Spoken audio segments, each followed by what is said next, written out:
درون میلمه فیاض جمال خان صاحب او محترم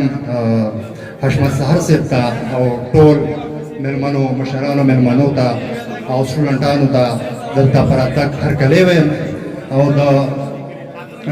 ترقی پسند ادبي ملګري د طرف نه په حیثیت چیرمین د بډګرام سټوډنټ سوسایټي ته په کلتوري شپه راغونډولو مبارکباد او شاباسي ورکوم. شعرونه به تاسو ته اړوند دي. غزل دی چې وې تا اورېدلې ما په ځان پسې خبرې وکړې، تا اورېدلې ما په ځان پسې خبرې وکړې، دا مې خپل وهم او ګمان پسې خبرې وکړې، چې را بهر شو نو دستي ورسره روغه وکړه، چې را بهر شو نو دستي ورسره روغه وکړه، دې شیخ جماعت کې په شیطان پسې خبرې وکړې، او د ترقۍ لار کې نو دغه خلکو خنډ جوړ کړی. توجه غواړم د سټیج ملګرو، د ترقۍ لار کې مې دغه خلکو خنډ جوړ کړی، یو ټیکهدار په خپل کاروان پسې خبرې وکړې،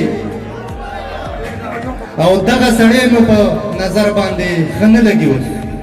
دغه سړی مې په نظر باندې ښه نه لګي اوس، دغه سړی مې په جانان پسې خبرې وکړې. او د پښتون سټوډنټ فیډریشن والو ته دا یو شعر ډالۍ کومه،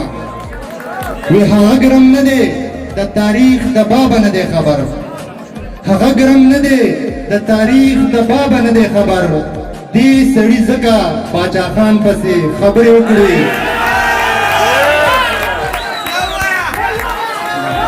مهرباني وی هغه ګرم نه دی،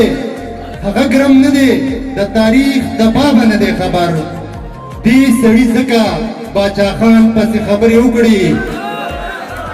او یخنۍ نیولې وو د ناستې ځای هم نه لرو، یخنۍ نیولې وو د ناستې ځای هم نه لرو، یو یتیم ځکه په باران پسې خبرې وکړې، او ما چې د کلي شړ مکتب خبره وچېړله. فیاض جمال خان صاحب ته دا شعر ډالۍ وي، وی ما چې د کلي شړ مکتب خبره وچېړله، مشر خفه شو وی تا خان پسې خبرې وکړې، او اقباله څه که پکې بار سره وخان غیب شوي، اقباله څه که پکې بار سره وخان غیب شوي، کله چا خارې ناپرسان پسې خبرې وکړې. مهرباني